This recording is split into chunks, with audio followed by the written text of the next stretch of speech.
Snow was falling so thick that the streetlights looked like smudged halos in the dark when I pulled up in front of my son's house. Christmas Eve. I stepped out of the car with 2 bags in my hands, one filled with carefully wrapped presents for my granddaughter Lily, the other holding the cinnamon rolls and fruit tarts I'd baked at 6 in the morning. The wind cut straight through my coat, but my steps up the driveway were slow, steady, the way they had always been. I told myself I was simply going to my son's home for a family holiday. Nothing more. Nothing less. I rang the bell and waited. Mark opened the door almost immediately. He didn't smile. He didn't say, "Hi, Mom," or "Merry Christmas." His eyes dropped straight to the bags in my hands, as if I were a stranger bringing something he hadn't ordered. "You're early," he said, his voice flat. "I didn't want to make anyone wait," I answered, forcing warmth into my tone. "Merry Christmas, Mark." He moved aside just far enough for me to step in. No hug. No welcome. Inside, the house was alive. Music from the speakers in the living room, bursts of laughter from the dining area, the clink of forks against plates. Bianca's family filled the space like it belonged to them. Her parents at the table, her cousins near the tree, everyone talking over each other. The Christmas tree glittered in the corner, dripping with lights and ornaments in Bianca's favorite color palette, gold, white, and deep green. Should have felt festive. Instead, the warmth in the room seemed to stop right before it reached me. Bianca sat on the couch, holding her phone high, taking selfies in front of the tree. Her sequin dress caught the lights at every angle. She didn't look up when I walked in. When she finally did, she gave me a single quick nod, more like acknowledging a delivery than greeting family, then went right back to fixing her hair on the screen. I took off my gloves slowly, pretending not to notice. At least I had done my part. I'd brought food. I'd brought gifts. I'd brought my heart. "Grandma!" The small voice cut through the noise like a bell. Lily ran down the hallway, socks sliding on the hardwood floor, and threw herself into my arms so hard I had to take a step back to steady both of us. I let one of the bags slip to the floor and wrapped my arms around her small body. "I missed you," she mumbled into my coat. I pressed my cheek against the top of her head and closed my eyes for a brief second. "I missed you too, sweetheart." She smelled like the sugar cookies she loved to decorate. For a moment, the room didn't matter. The looks didn't matter. The distance didn't matter. At least one person here was genuinely happy I existed. "Lily," Bianca called lightly from the couch. "Let Grandma breathe. She just got here." Lily loosened her grip, but her hand stayed closed around my sleeve, like she was afraid if she let go, I might disappear. I picked up my bags and walked toward the dining room. And stop. There were 10 chairs around the big dining table. 10 plates, 10 sets of silverware, 10 neatly folded napkins. Glasses filled. Wine already poured. But not a single empty seat.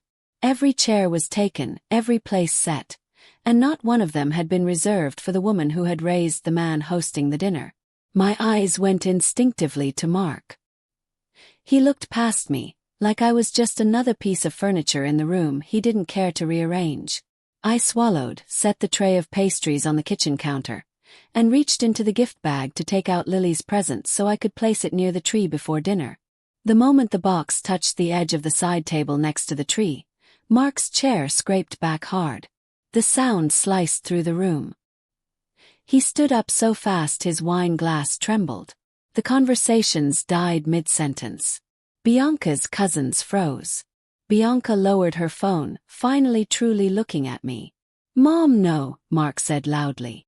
Every head turned. "Don't put that there." The room went still. Even the music seemed too loud, out of place. I stared at him, confused. "It's just Lily's." "You are not welcome here," he snapped, his voice rising, strong enough to carry over the clinking of cutlery that had now stopped completely. "Get out." Someone dropped a fork. Lily gasped, her small hand tightening around mine. I looked at my son, my only child, and waited for him to realize what he had just said. Waited for him to backtrack. To say he didn't mean it. To claim he was stressed. To do anything except double down. He didn't. "I mean it," he added louder. "Leave." Now. Bianca leaned back in her chair and crossed her arms, watching his outburst with the bored expression of someone who'd seen this scene before and decided it wasn't her problem. Her mother whispered something to her father and smirked. No one stood. No one said, "Mark, that's enough." No one asked him to lower his voice, to show a little respect. These were people who had eaten at my table for years, called me for recipes, asked for advice, borrowed my casserole dishes and my time. Now they stared at me like I was intruding on their perfect picture. "Mark," I said quietly, my voice steady. "I brought gifts for Lily. I brought dessert." "We don't need anything from you," he replied sharply. "You weren't supposed to come tonight anyway." Lily's fingers dug into my palm. "Dad, please don't do this," she pleaded, her voice trembling. He ignored her. I scanned their faces one more time. Bianca's father pretended to straighten his napkin. Bianca's mother took a slow sip of wine. No one met my eyes. I tightened my hold on Lily's hand for one brief heartbeat, then let go. "It's all right, sweetheart," I told her gently. "Go back to your seat." She shook her head, eyes filling. "No. I want to stay with you." I knew what that would cost her later. The lectures, the punishment, the emotional storms. I had seen enough of them to recognize the pattern. I brushed her cheek with my thumb. "I'll see you soon," I whispered, though I knew soon might not look like what she imagined. I turned back to Mark. He looked ready to say more, to throw another verbal stone, to grind my dignity under his heel a little further. I didn't give him the chance. I straightened my coat, lifted my chin the slightest fraction, and looked at him the way a mother looks at a child who has done something unforgivable without understanding the full weight of it yet. "As you wish," I said calmly. The sentence landed like a stone dropping into deep water. He blinked, as if he had expected me to cry, to plead, to beg for access to a table I had not been given a seat at. I picked up my bags. My pastries, my gifts, my effort. Bianca lifted her glass and pretended to look away, though her eyes stayed pinned to me over the rim. The room was painfully silent as I walked toward the front door. The only sound was Lily's uneven breathing behind me. At the entryway, I slid my gloves back on. My hands did not tremble. Opened the door. A blast of cold air rushed in, carrying snowflakes sideways across the porch. Before stepping out, I turned my head just enough to see the edge of the dining room. No one moved. No one called my name. No one said, "Wait." They just watched. I nodded once, not to them but to myself, and stepped into the night. The door closed behind me. Not slammed, not dramatic. Just closed. Something inside me closed with it. Quietly, steadily, completely. I had come to that house with food, gifts, and a heart full of good intention. I walked away with something sharper. Clarity. Snow pricked my face as I crossed the driveway. The walkway was slick with ice, but I stayed balanced. The bags felt heavy, but my chest did not. Behind me the door stayed shut. No one followed. Not even my granddaughter. At the car, I opened the passenger door, placed the bags gently on the seat, and stood for a moment, letting the silence settle around me like a new coat. "My son," I murmured, looking back at the glowing windows of his house. "You just burned the last bridge." Not with shouting. Not with drama. With truth. I slid into the driver's seat and closed the door. I didn't start the engine right away. My fingers moved instead toward my purse, pulling out my phone like they already knew what needed to be done. There was one name I had never thought I'd call on Christmas Eve. Mr. Carver. My attorney. He answered on the second ring. "Eleanor. It's Christmas Eve. Is everything all right?" "I'll need you first thing tomorrow morning," I said, my voice calm enough to surprise even myself. There was a brief pause, then his tone changed. Awake, alert, focused. "Understood. Is this about what you mentioned last month?" "Yes," I replied, watching a curtain shift in Mark's living room window.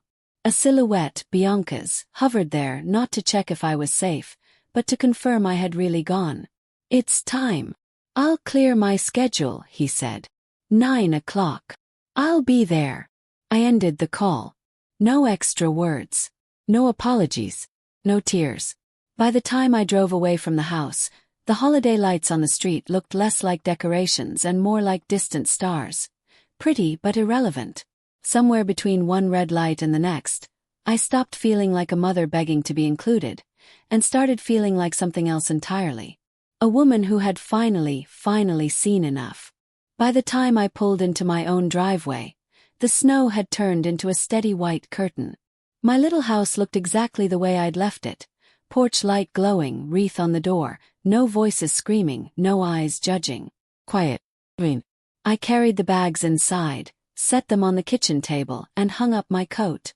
The silence greeted me like an old friend. The pastries were still warm. The gifts for Lily were still perfectly wrapped. The only thing that had changed was me. I put the pastries in the fridge, then carried Lily's presents to the small closet where I kept all of her things. Drawings, old toys, spare clothes for overnight visits. I placed the gifts gently on the top shelf. Then I looked at the clock. 7:12 p.m. I could have gone to bed early. I could have sat on the couch and tried to make sense of what had happened. But I had wasted enough time trying to understand Mark. I went to my desk instead. I pulled out a worn notebook, opened to a blank page, and wrote at the top in firm, dark letters. Family account, day 0. No drama. No feelings. Just facts. I began listing what had happened tonight. Refused seat at table. Public rejection in front of Bianca's family. Ordered to leave. No one intervened. Lily distressed. Bianca.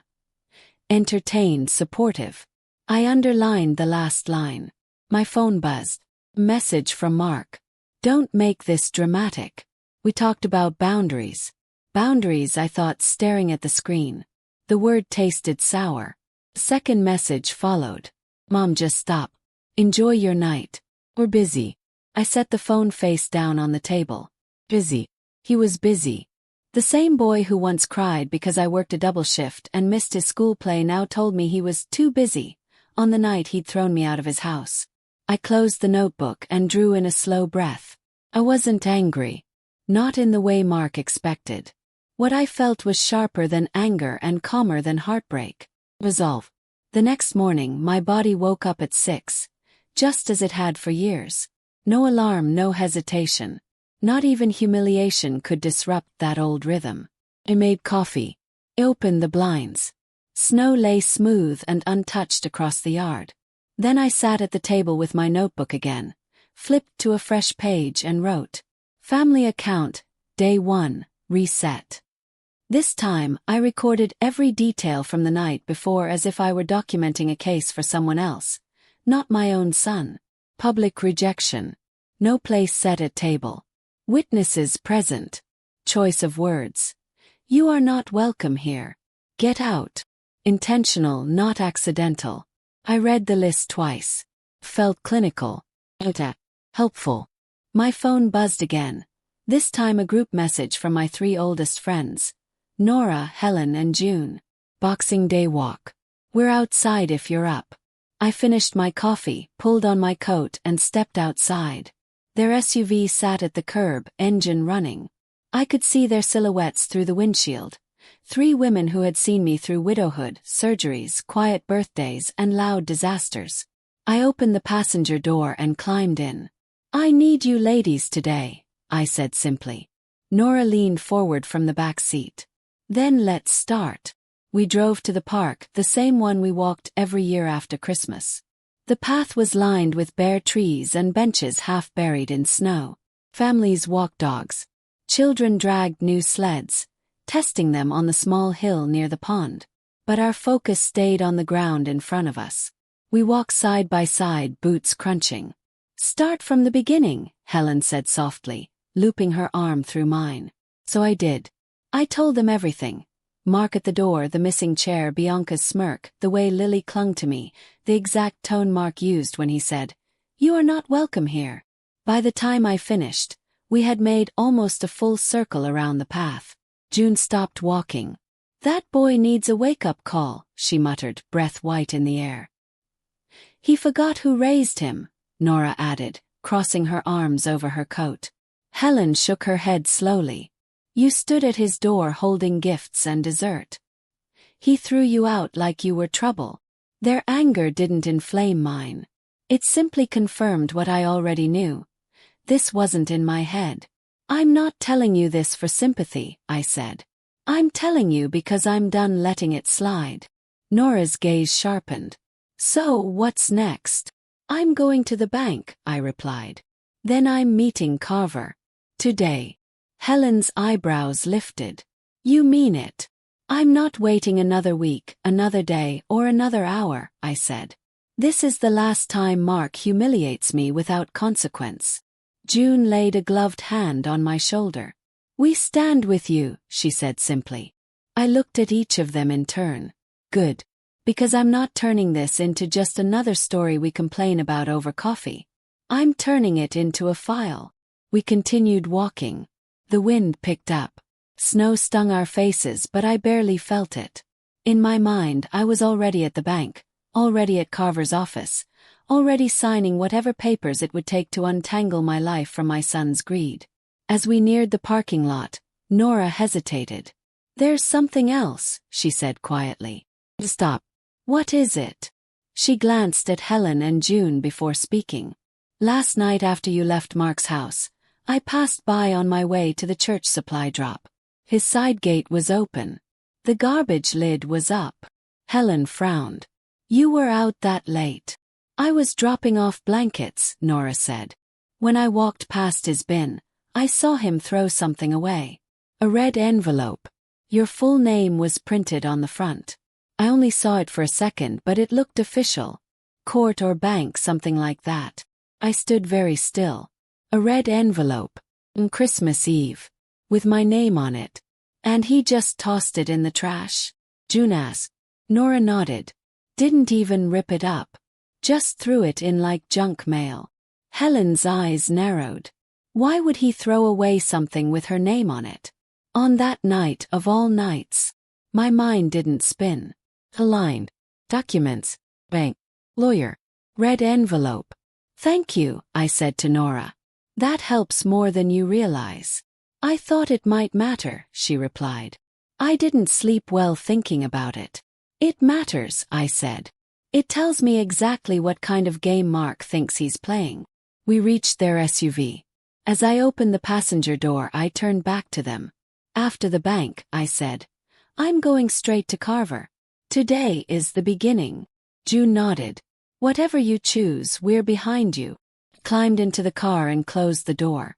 I won't be humiliated twice, I murmured, more to myself than to them. No one argued. They knew I meant every word. The Ridgeview Community Bank sat on the corner of Maple and 3rd, the same branch I'd used for 20 years. The parking lot was half empty when I arrived at 9 on the dot. I walked through the glass doors with my shoulders back and my folder under my arm. The young teller at the counter smiled. Good morning, ma'am. How can I? I'm here to see Mr. Lane, I said. He should be expecting me. Something in my tone made her nod without question. She picked up the phone, spoke briefly, then gestured toward the row of offices along the back wall. He's ready for you, Mrs. Hayes. I walked down the hallway, my heels knocking softly against the tiles. When I reached the glass door with Edward Lane, Senior Accounts Manager, etched on it, he was already standing, hand on the handle. Eleanor, he said warmly. Come in. His office was neat, everything in its place. Labeled folders, dual monitors, a photo of his teenage son in a baseball uniform on his desk. He closed the door quietly and returned to his seat. What can I help you with today? He asked, folding his hands. I want a complete review of every account under my name, I replied.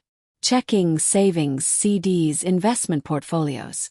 And I want a detailed record of any recent access attempts, inquiries, or changes. His brows lifted slightly, but he didn't push. All right, he said, turning to his computer. Let me pull you up. The monitors reflected in his glasses as he typed. There's something you should know, he said after a moment. I didn't move. Go on. Your son was here, he said. A few days ago. My heartbeat didn't quicken. Slowed. For what purpose? Asked. He asked about your portfolio. He wanted to discuss being added as co-owner on several accounts, checking one of your CDs, and a line linked to your home equity. I leaned back slightly. Did you approve anything? No, Mr. Lane said immediately. I told him we couldn't discuss your accounts without you present. He did not like that. But he left without changes. Good, I replied. He clicked into another screen. His mouth pressed into a flat line. There's more, he said. Continue. 3 days ago, someone attempted to open a $200,000 line of credit using your full name and social security number. My fingers tightened around the folder in my lap. Was it done online or in person? Asked. In person. He opened a drawer and pulled out a file. The signature didn't match yours. Not even close. We declined and flagged it. I printed a copy because it concerned me. He slid the paper across the desk. The signature at the bottom of the form was a messy attempt at my name. The angle was wrong. The letters were wrong. The arrogance was familiar. Was Mark here that day as well? Yes. Mr. Lane nodded slowly. Yes. He came in about an hour after the credit application. He asked again about being added to your accounts. He hesitated. Eleanor, I know this might be overstepping, but I've worked with you for years. You've always managed your own finances. You've never mentioned putting anyone else on your accounts. That's correct, I said. Then I'm glad we stopped it, he replied. I want fraud alerts placed on every account, I said. Lock everything. No new credit lines, no ownership changes, no access attempts without my in-person authorization.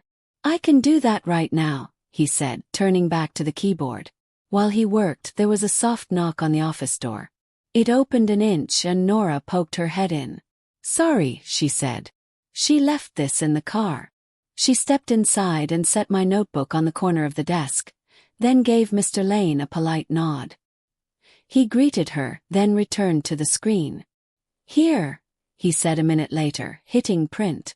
This is the last 30 days of activity tied to your profile and any flagged entries. He handed me a stack of papers. I scanned them slowly. 3 suspicious entries. 3 attempts. All connected to Mark's name or contact information. Nora leaned closer. Unbelievable, she muttered. No, I corrected softly. Predictable. Mr. Lane cleared his throat. There's one more note, he said carefully. 2 days ago, your son asked if you were planning to revise your estate. He was vague, but he seemed interested in whether your house would be part of his future. He didn't mention that I am alive, competent, and sitting in front of you right now, I assume, I said. A corner of Mr. Lane's mouth twitched. No, he did not. Then I'm glad you called things into question, I replied. I'll attach alerts to your profile, he said. If anyone tries anything again, you'll get a direct call. Perfect, I answered, slipping the pages into my folder. Please notarize copies of everything for my attorney. He nodded. I'll have the notary come in. Minutes later, a woman arrived with a stamp and seal. She checked my ID, notarized the logs, the credit application copy, and the access records. When she was done, Mr. Lane put everything into a crisp envelope and handed it to me. This is all yours, he said. If anything else happens, you call me directly. I don't care what day it is. Thank you, Edward, I said, standing. You may have just saved me more than money. He opened the door for me. Be careful, Eleanor. I stepped back into the lobby with Nora at my side, the envelope tucked firmly under my arm. Where to now? She asked. I looked straight ahead. Carver, I said. Now we stop playing defense. The Ridgeview Community Bank sat on the corner of Maple and 3rd, the same branch I'd used for 20 years. The parking lot was half empty when I arrived at 9 on the dot. I walked through the glass doors with my shoulders back and my folder under my arm. The young teller at the counter smiled. Good morning, ma'am. How can I? I'm here to see Mr. Lane, I said. He should be expecting me. Something in my tone made her nod without question. She picked up the phone, spoke briefly, then gestured toward the row of offices along the back wall. "He's ready for you, Mrs. Hayes." I walked down the hallway, my heels knocking softly against the tiles. When I reached the glass door with Edward Lane, Senior Accounts Manager, etched on it, he was already standing, hand on the handle. "Eleanor," he said warmly. "Come in." His office was neat, everything in its place. Labeled folders, dual monitors, a photo of his teenage son in a baseball uniform on his desk. He closed the door quietly and returned to his seat. "What can I help you with today?" he asked, folding his hands. "I want a complete review of every account under my name," I replied. "Checking, savings, CDs, investment portfolios. And I want a detailed record of any recent access attempts, inquiries or changes." His brows lifted slightly, but he didn't push. "All right," he said, turning to his computer. "Let me pull you up." The monitors reflected in his glasses as he typed. "There's something you should know," he said after a moment. I didn't move. "Go on." "Your son was here," he said. "A few days ago." My heartbeat didn't quicken. Slowed. "For what purpose?" "Yes." He asked about your portfolio. He wanted to discuss being added as co-owner on several accounts, checking one of your CDs, and a line linked to your home equity. I leaned back slightly. "Did you approve anything?" "No," Mr. Lane said immediately. "I told him we couldn't discuss your accounts without you present. He did not like that. But he left without changes." "Good," I replied. He clicked into another screen. His mouth pressed into a flat line. "There's more," he said. "Continue." 3 days ago, someone attempted to open a $200,000 line of credit using your full name and social security number.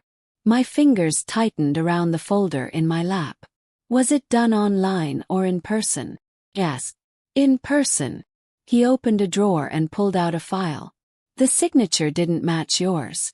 Not even close. We declined and flagged it. I printed a copy because it concerned me." He slid the paper across the desk. The signature at the bottom of the form was a messy attempt at my name.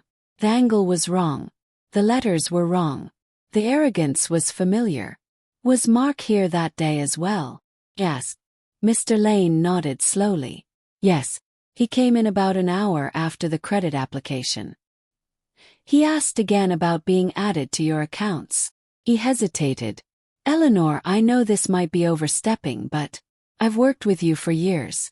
You've always managed your own finances. You've never mentioned putting anyone else on your accounts." "That's correct," I said. "Then I'm glad we stopped it," he replied. "I want fraud alerts placed on every account," I said. "Lock everything. No new credit lines, no ownership changes, no access attempts without my in-person authorization." "I can do that right now," he said, turning back to the keyboard. While he worked, there was a soft knock on the office door. It opened an inch and Nora poked her head in. "Sorry," she said. "She left this in the car." She stepped inside and set my notebook on the corner of the desk, then gave Mr. Lane a polite nod. He greeted her, then returned to the screen. "Here," he said a minute later, hitting print. "This is the last 30 days of activity tied to your profile and any flagged entries." He handed me a stack of papers. I scanned them slowly. 3 suspicious entries. 3 attempts. All connected to Mark's name or contact information. Nora leaned closer. "Unbelievable," she muttered. "No," I corrected softly. "Predictable." Mr. Lane cleared his throat. "There's one more note," he said carefully. 2 days ago, your son asked if you were planning to revise your estate. He was vague, but he seemed interested in whether your house would be part of his future. He didn't mention that I am alive, competent, and sitting in front of you right now, I assume," I said. A corner of Mr. Lane's mouth twitched. "No, he did not." "Then I'm glad you called things into question," I replied. "I'll attach alerts to your profile," he said. If anyone tries anything again, you'll get a direct call. Perfect, I answered, slipping the pages into my folder. Please notarize copies of everything for my attorney. He nodded. I'll have the notary come in. Minutes later, a woman arrived with a stamp and seal. She checked my ID, notarized the logs, the credit application copy, and the access records. When she was done, Mr. Lane put everything into a crisp envelope and handed it to me. This is all yours, he said. If anything else happens, you call me directly. I don't care what day it is. Thank you, Edward, I said, standing. You may have just saved me more than money. He opened the door for me. Be careful, Eleanor. I stepped back into the lobby with Nora at my side, the envelope tucked firmly under my arm. Where to now? She asked. I looked straight ahead. Carver, I said. Now we stop playing defense. When I got home, I didn't sit down. I didn't cry. I didn't replay Mark's words on a loop. Moved. I cleared the coffee table out of the living room and rolled the rug aside. The long wooden dining table that usually sat in the dining nook, I dragged carefully into the center of the living room instead. That table had hosted birthdays, anniversaries, and Lily's first attempts at decorating cookies. Tomorrow it would host something else. Truth. I laid out everything Carver had given me. Bank logs and flagged credit attempt. Fraud alerts. Will update drafts. Foundation paperwork. My written statement. The Christmas photo Mark posted without me. I added my own notes. Nora's story about the red envelope. Mark's text messages. The list from my family account day 0 pages. I organized each category into its own folder and labeled them. Finances, identity, behavior, witnesses, digital. Then I went to the hallway closet and pulled out a small audio recorder I had bought months earlier, just in case. Old habit. I'd learned long ago to prepare protection before needing it. I checked the battery. Tested the microphone. The little light blinked back at me, ready. From the cabinet by the window, I took out 2 small indoor cameras I used as simple security when traveling. I charged them often, more out of habit than necessity. They were ready. I placed one behind a stack of books on the left shelf, angled toward the table. The second went on top of a cabinet facing the chairs I planned to set up. Both had wide angles. Both would pick up sound clearly. Both were discreet. Then I set my laptop at the far end of the table and opened a blank audio recording file. Backup for the backups. When I was done, the room looked less like a living room and more like a quiet, private courtroom. Except this time I controlled the rules. I sent a message to Nora, Helen, and June. Be here tomorrow at 2 p.m. I need witnesses. They responded almost immediately. Nora will be there. Helen, whatever you need. June, they won't know what hit them. My phone buzzed again. This time it was from Mark. We're coming tomorrow at 3. Bianca wants to go over numbers with you. I didn't answer. A second text arrived seconds later. Make sure you have the paperwork ready. A small, humorless smile tugged at the corner of my mouth. Oh, I thought. I'll have paperwork ready. I tested the recorder in the center of the table. My name is Eleanor Hayes, I said, walking across the room and speaking in a normal tone. Test 1. Played it back. Clear. Perfect. After that, I checked the camera angles one more time, adjusting them to capture faces, hands, and body language. The doorbell rang. I opened it to find Nora holding a grocery bag. You're not going to remember to eat, she said. So I brought soup and bread. I let her in. Her eyes swept across the living room, taking in the rearranged furniture, the folders, the devices. You're turning this place into a courtroom, she said quietly. Not a courtroom, I corrected. A mirror. I'm just letting them see themselves clearly for once. She set the bag on the kitchen counter and stepped back into the living room. They're not ready for this, she murmured. They've never been ready for consequences, I replied. That's why we're here. She squeezed my arm. You sure you don't want us tonight? Tomorrow is enough, I said. Tonight I prepare. Tomorrow they face what they've created. She studied my face for a long moment, then nodded. "All right," she said. "We'll be here." When she left, I locked the door, turned off most of the lights, and stood in the middle of the living room. Mark and Bianca thought they were coming tomorrow to pitch an investment opportunity and pressure me into signing whatever they had prepared. They wanted access to my accounts, to my home, to my future. They would still get a meeting, just not the one they planned. I placed the thickest folder at the center of the table and wrote on a large envelope, "The folder of truth." Then I turned off the last lamp and went to bed. I slept deeply. Mark's car pulled into my driveway at exactly 3 o'clock the next afternoon. Too fast. Too confident. I watched from the front window as he climbed out, adjusting his coat like a businessman stepping into a negotiation he assumed he'd already won. Bianca emerged from the passenger side in a bright coat and heeled boots, carrying a gold-trimmed bottle of champagne. She held it high, smiling as if she were arriving at a celebration. I opened the door before they could ring the bell. "Come in," I said. Bianca lifted the bottle. "We brought something special," she said brightly. "Thought it would help us toast to the new business." "Set it on the table," I replied. When they walked into the living room, both of them stopped.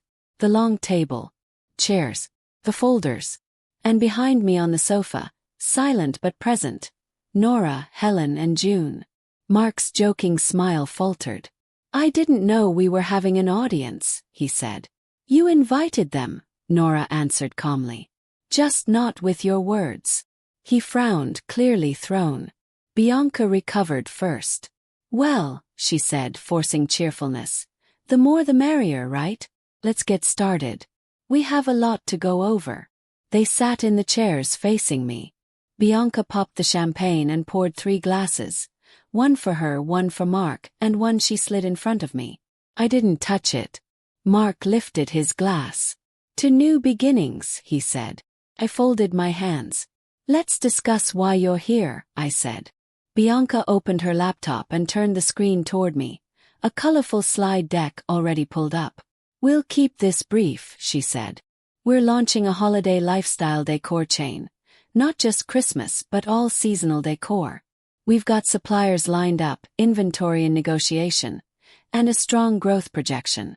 You just need to invest $200,000.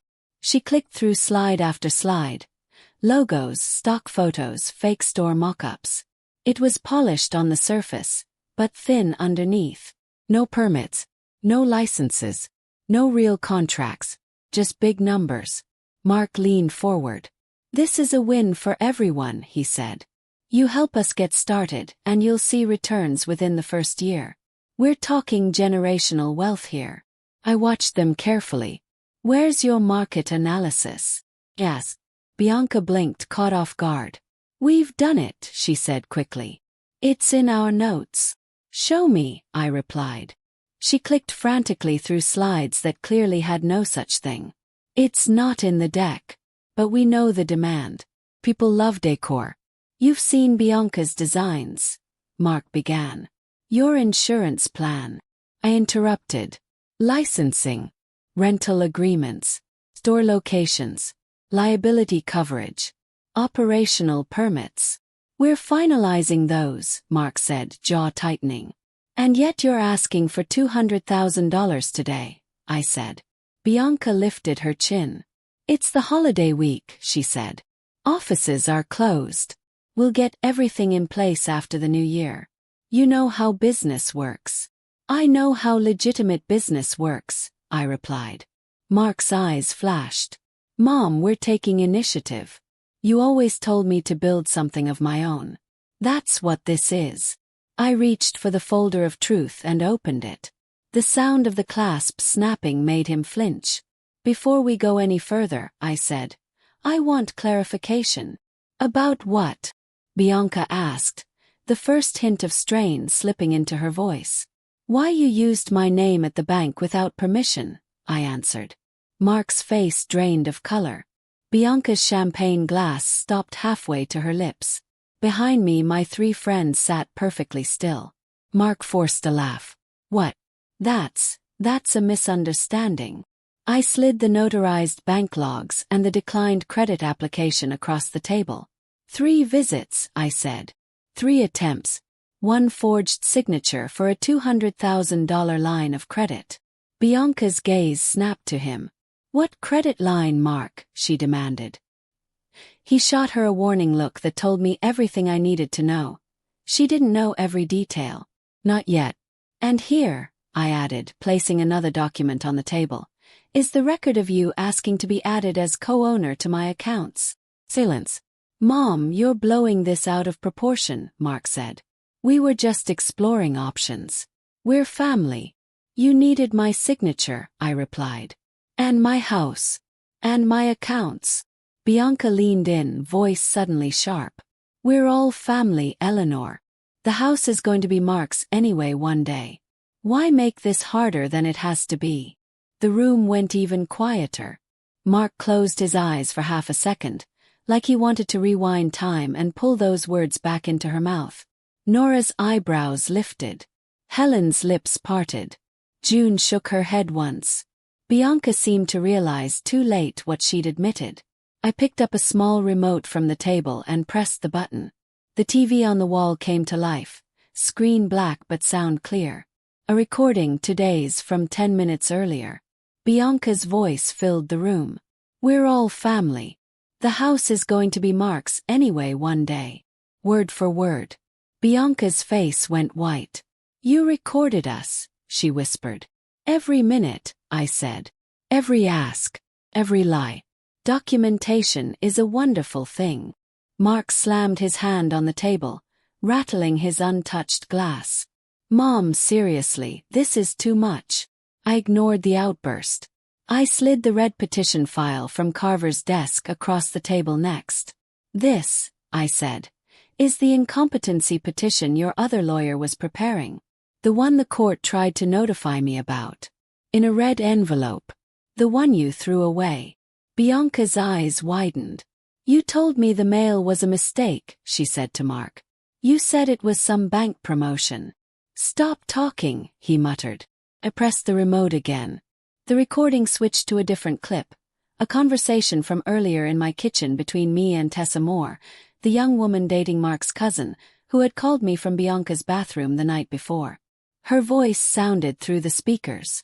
They're saying you're giving Mark $200,000 tomorrow. They're planning how to spend it. Bianca keeps bragging about opening a decor chain with your money. Mark keeps telling everyone the funds are guaranteed.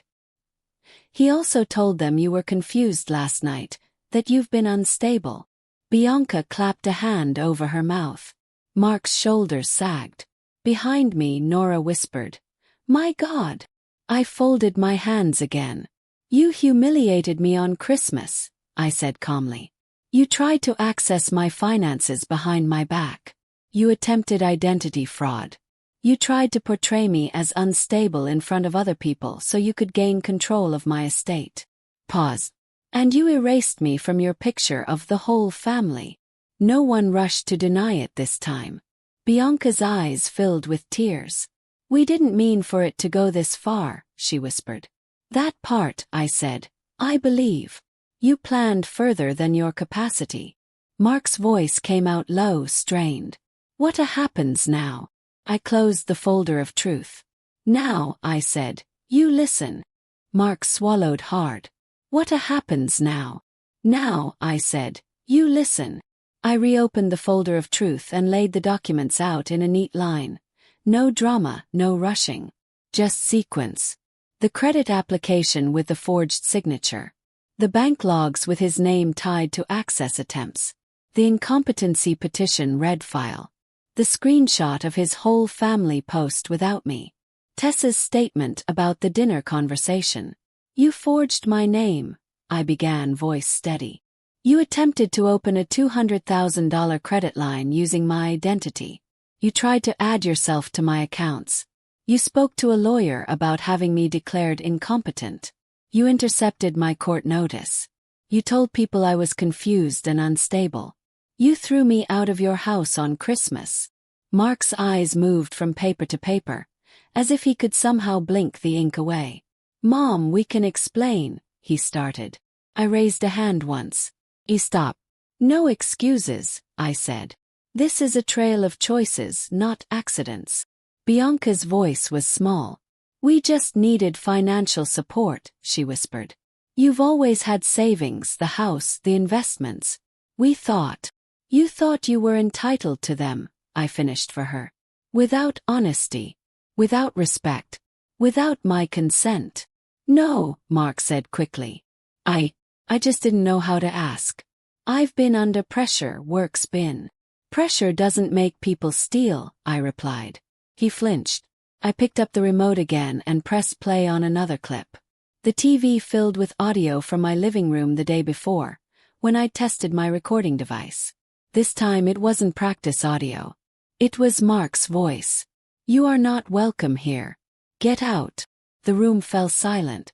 Lily's shocked gasp from that moment echoed faintly in the background of the recording. This, I said, is what your daughter heard. What your in-laws heard. What I heard. Mark's shoulders sagged.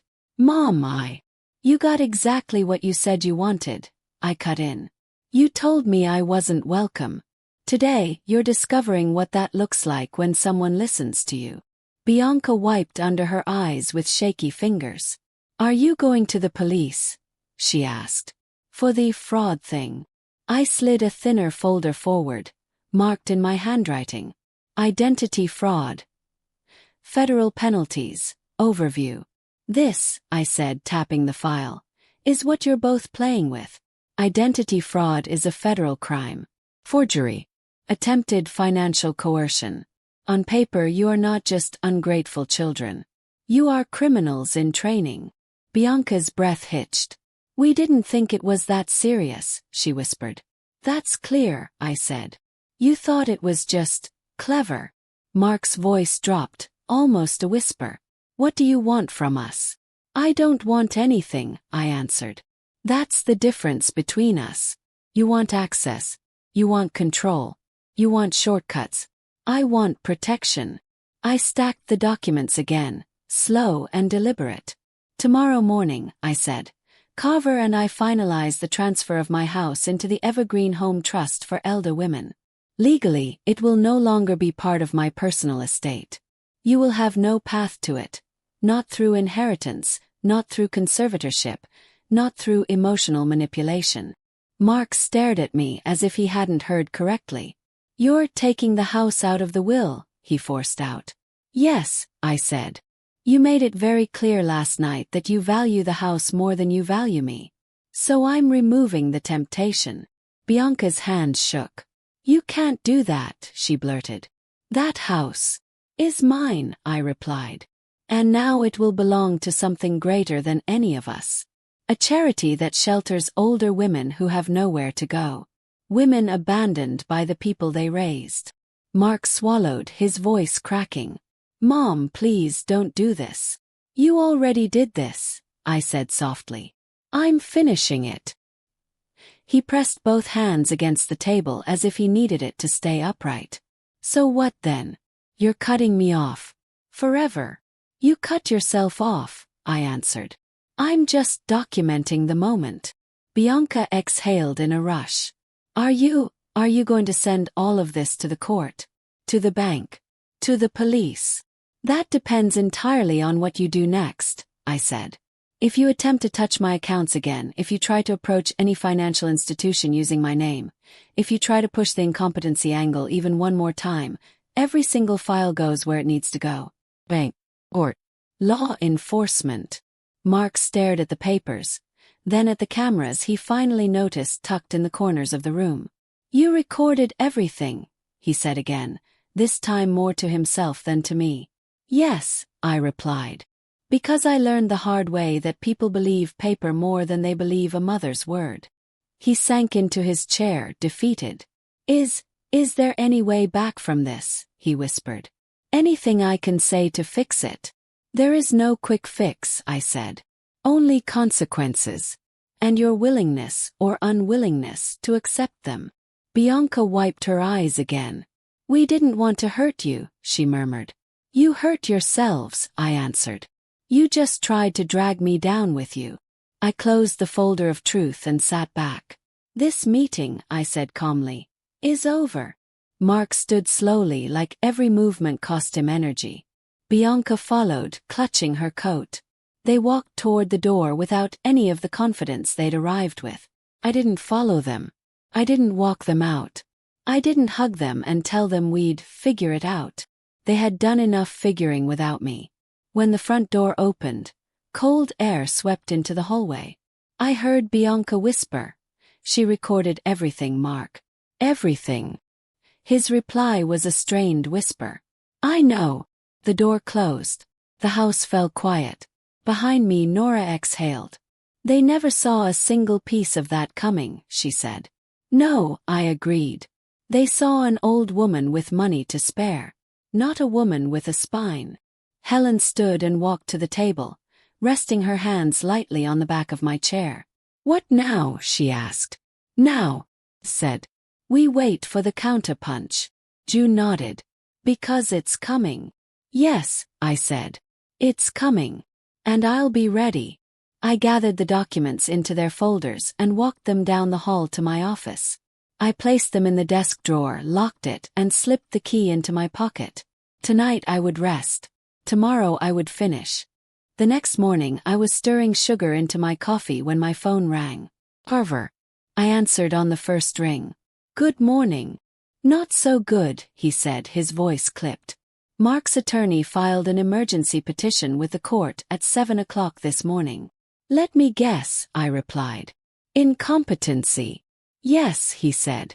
"They're claiming you've been confused, erratic, unable to manage your finances, and easily influenced by outsiders."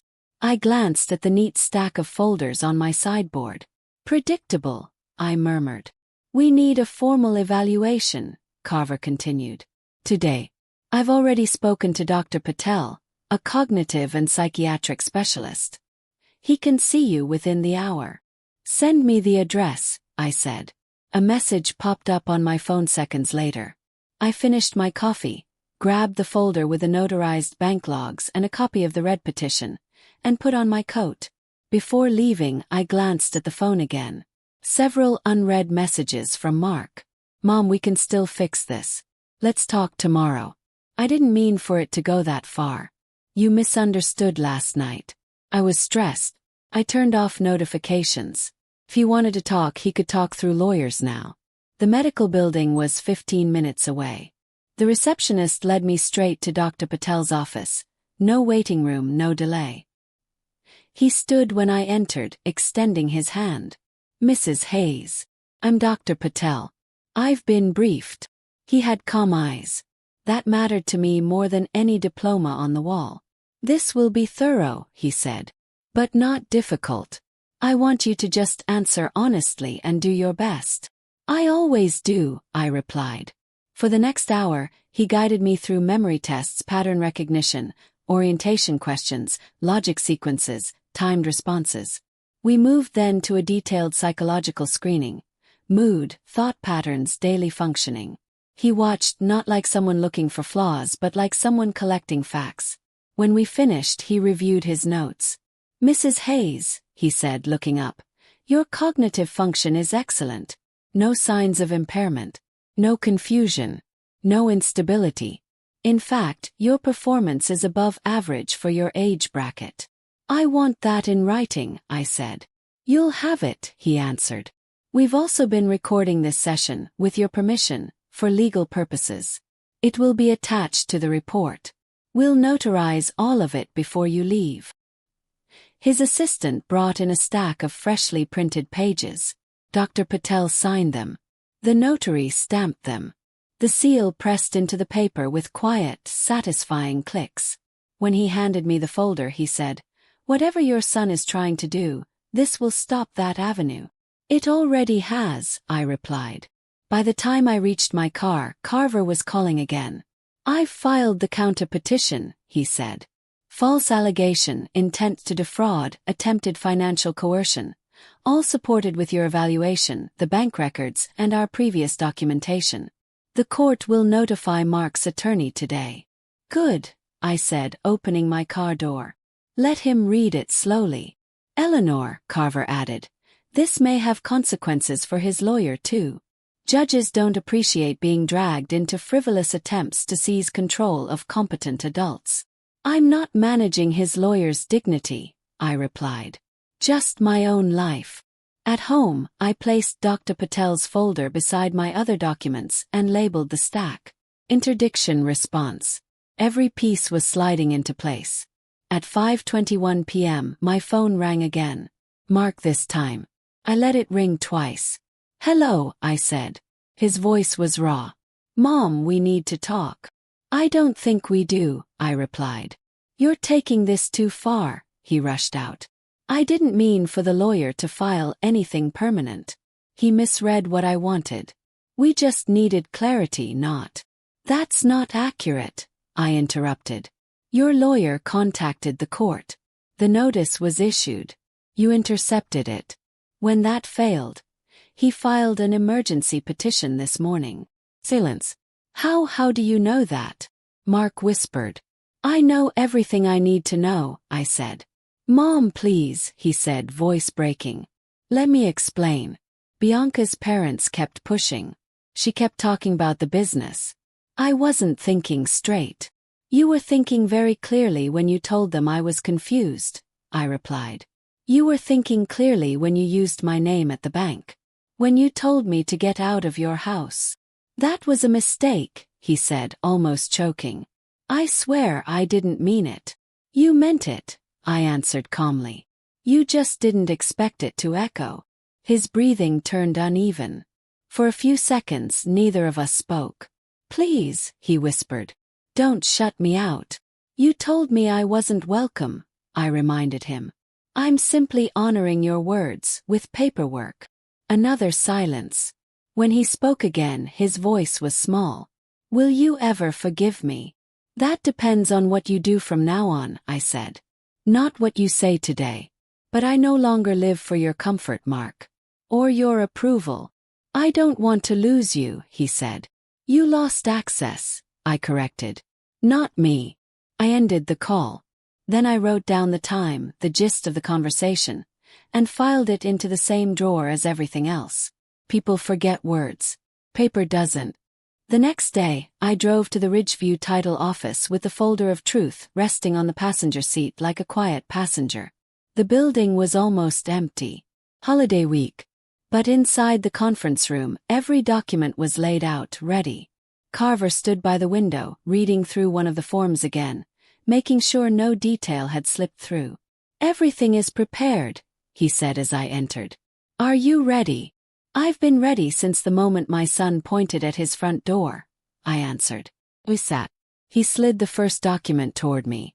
"This transfers full ownership of your home into the Evergreen Home Trust for Elder Women," he said. "Once this is filed, the property becomes a charitable asset. No individual, not Mark, not any possible heir, can claim it." I uncapped my pen and signed, line by line, document by document. No shaking, no second-guessing. Just a calm, steady hand moving across paper. With each signature, something inside me loosened. The grip of fear. The weight of obligation. The invisible chain of, "But he's your son." When we reached the last page, Carver paused. "After this is filed," he said, "Mark has no legal path back to this house. Not through incompetency claims. Not through a contested will. Not through spousal alignment. Nothing. He made his choices," I replied. "Now I've made mine." I signed the final line. "It's done," Carver said quietly. He gathered the papers, clipped them together, and slipped them into a file with the title transfer envelope. "I'll take this to the county clerk within the hour," he said. "You'll get your copies next week." "Thank you," I said, standing. "And if Mark or Bianca tries anything else, you call me," he replied. Immediately. I stepped out into the cold. Snow was drifting lightly now, the kind that melts as soon as it hits your coat. I walked toward my car, pulled the door open, and placed my copy of the documents on the seat. Adele. It wasn't my name. It was my old life whispering back to me. Eleanor. Turned. Bianca stood near the building entrance, hair messy, makeup streaked, coat thrown over one shoulder as if she'd rushed out without thinking. She nearly slipped on the ice in her hurry to reach me. "You can't do this," she said, breathless. "Please, you can't take the house away from Mark." "I already did," I replied calmly. "You don't understand," she insisted. "He's falling apart. He hasn't slept. He keeps saying he ruined everything." "That sounds accurate," I said. "He did. We were wrong, okay," she said. "I know that now. I didn't know about the credit thing at first. I thought you'd agreed to help. He told us you had. He bought Christmas gifts for my parents and said it was from you. I only realized later he'd used your card for some of it." "You realized when it started to threaten your comfort," I corrected. "Not before." Tears welled in her eyes. "I never wanted it to go this far. I didn't want lawyers and courts and whatever this is. I just thought." "You thought you were clever," I said. "You thought you could corner an older woman into funding your lifestyle." She swallowed hard. "Is Mark going to jail?" "That depends," I replied. "On what?" she asked, voice shaking. "On whether he keeps crossing legal lines," I said. "And on whether he learns anything from this." She wrapped her arms around herself, shivering. "He needs help," she whispered. "He needs guidance. He trusts you more than anyone."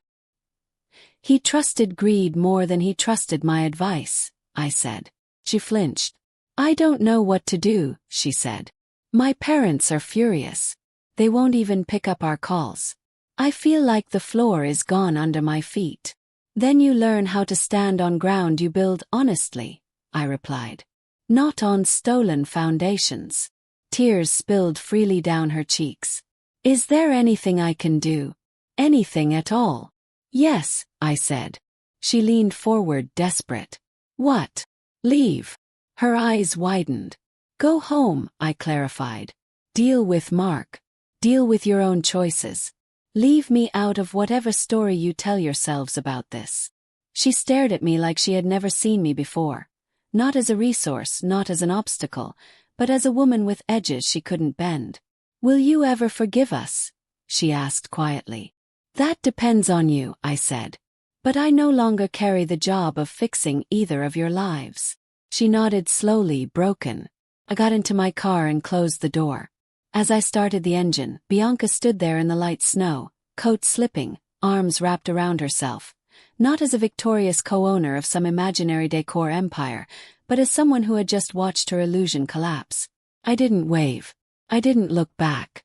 When I got home, I set the new estate documents on my table and opened my journal. On a fresh page I wrote, "Today I closed the door to my past and opened the gate to my peace." Then I closed the book and let the quiet of my house sink into my bones. 3 weeks passed. The snow along the sidewalks thinned into stubborn white patches, clinging to the shady corners of fences and trees. The air stayed cold, but the days stretched a little longer. My life settled into a simple rhythm. Coffee at 6. A walk through the neighborhood at 7.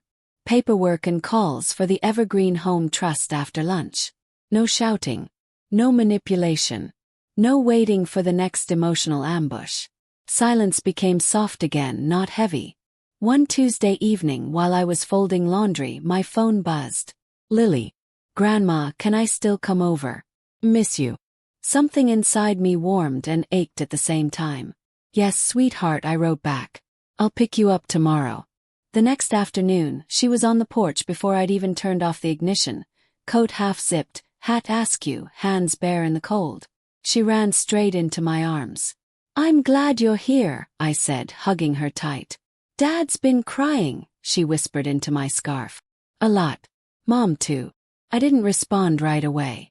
Some part of me had expected that. When you cut away the scaffolding of lies people build around themselves, they don't stand tall. They collapse first. I pulled back and tucked her hair behind her ear. "That's between them and themselves," I said gently. "It doesn't change how I feel about you. You're my granddaughter. That doesn't expire." Her shoulders eased. "Good," she said. I was scared you didn't want us anymore. I didn't want what they did, I corrected. I will always want you. At my house, Lily slipped back into her usual routine as if no time had passed, sitting at the kitchen island while I made tea, swinging her legs, talking about school, friends, and the winter festival. Are you mad at Dad? She asked at one point, eyes fixed on the marshmallows I floated in her hot chocolate. I'm disappointed in your dad, I answered honestly. But that's a grown-up thing between him and me. It's not your job to fix. She nodded slowly, absorbing that. I'm happy you're still my grandma, she said. I was scared everything changed. Some things needed to change, I said. But this didn't. We spent the afternoon decorating gingerbread cookies. She smudged icing on her nose. I pretended not to notice until she caught herself in the oven door and shrieked with laughter. It was the first time I'd heard her laugh that freely since before Christmas. At 5, she glanced out the window. Dad's outside, she said quietly. I looked out. Mark stood by his car, hands buried in his pockets, coat zipped high. He looked smaller somehow, thinner. His eyes were on his shoes, not my door. Stay here, I told Lily. I'll talk to him outside. She nodded. I stepped onto the porch and closed the door behind me, leaving her inside with the smell of cookies and cocoa. Mark walked toward the steps slowly, stopping at the bottom as if waiting for permission to come closer. Thank you for letting her visit, he said, voice rough. She's a child, I replied. She's innocent. He nodded, swallowing. I know. He kept a respectful distance, as if afraid to cross some invisible line. For the first time in a long time, I saw something familiar in his posture. The little boy who used to come to my bedroom door at night after a nightmare and ask, "Is it okay if I sleep here?" I'm not here to argue, he said. I'm not here to ask for money. I need to tell you something. Waited. I lost everything, he said quietly. Bianca moved out. Her parents won't speak to us. Her father told me I embarrassed their whole family. The rent's overdue. I've been sleeping on Ethan's couch, trying to figure out how I got here. These are natural consequences, I replied. I know, he said quickly. I do. I've been looking through the copies of the documents Carver sent. All the things you had. The bank logs. The petition. The evaluation. The recordings. I didn't realize how far I'd pushed it. How deep I let it go. You realized, I corrected softly. You just didn't expect resistance. He blinked hard, his eyes glossing. I don't have an excuse, he said. Not one. I betrayed your trust. I used your name. I lied to people. I put your money, your home, your reputation at risk. And for what? A business plan that wasn't even real. A feeling of control I never earned. You don't build worth by taking from your mother, I said. His face crumpled. I'm sorry, he whispered. Not because I want anything from you. I'm sorry because I can finally see all of it. Like a movie I can't shut off. Every moment when I chose the wrong thing. Every time you let it slide, and I took advantage of it. That awareness came late, I said. I know, he replied. He took a shaky breath. I can't ask you to forgive me now. I don't deserve it. But I'm going to get help. Real help. Not just promises. Therapy. Second job if I have to. I want to be someone Lily can trust. Someone you're not ashamed of. I'm not ashamed of you, I said. I'm deeply disappointed. Tears spilled over. I don't want you to hate me, he choked. I don't hate you, I answered. But I also don't ignore patterns anymore. You told me I wasn't welcome. I respected that. I stepped out of the chaos you built. That doesn't mean I vanish, but it does mean I don't let you drag me back in. He pressed a hand to his chest, the way he used to when he was overwhelmed as a boy. If there's ever a chance, he whispered, to earn anything back, even small one day, I'll work for it. I'll spend years if I have to. That's your responsibility, I said. Not my assignment. He nodded, wiping his face with the back of his sleeve. Can I see Lily for a minute? he asked. I'll keep it together. I promise. You can, I said. But only if you're steady. I will be, he said. I opened the door slightly and called Lily. She came out, boots half-zipped. Daddy, she whispered. Mark knelt on the cold porch without hesitation and wrapped his arms around her. I love you, he said into her hair. I missed you, she answered. He pulled back, eyes red but voice steady. Is Grandma taking good care of you? Yes, she said. We made cookies. He smiled, a small, tired smile but real. Then he looked at me. Thank you, he said. Gave a brief nod. No promises. No softening. Just acknowledgement. He stood, squeezed Lily's hand one last time, then walked back to his car. He didn't ask to come inside. He didn't ask for help. He didn't ask for money. He got into the car and drove away, carrying the weight of his own choices for the first time in a long time. I guided Lily back into the warm house. She kicked off her boots and went straight back to the cookie tray. As I watched her smear icing across another gingerbread man, an unexpected thought settled in my chest. Justice didn't feel like punishment. Felt like structure.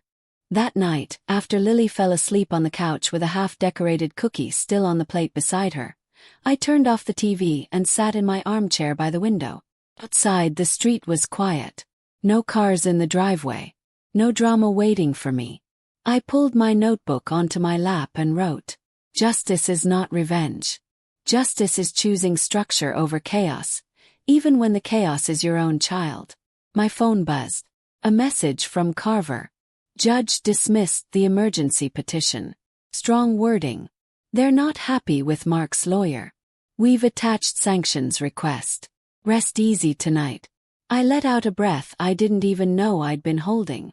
Another cord cut. Another door closed. The next few days unfolded gently. Nora, Helen, and June came by with coffee and gossip. We laughed about small things. Ugly sweater contests. The neighbor's oversized inflatable snowman that kept deflating and resurrecting like a clumsy phoenix. We talked about the trust. About the women it would help.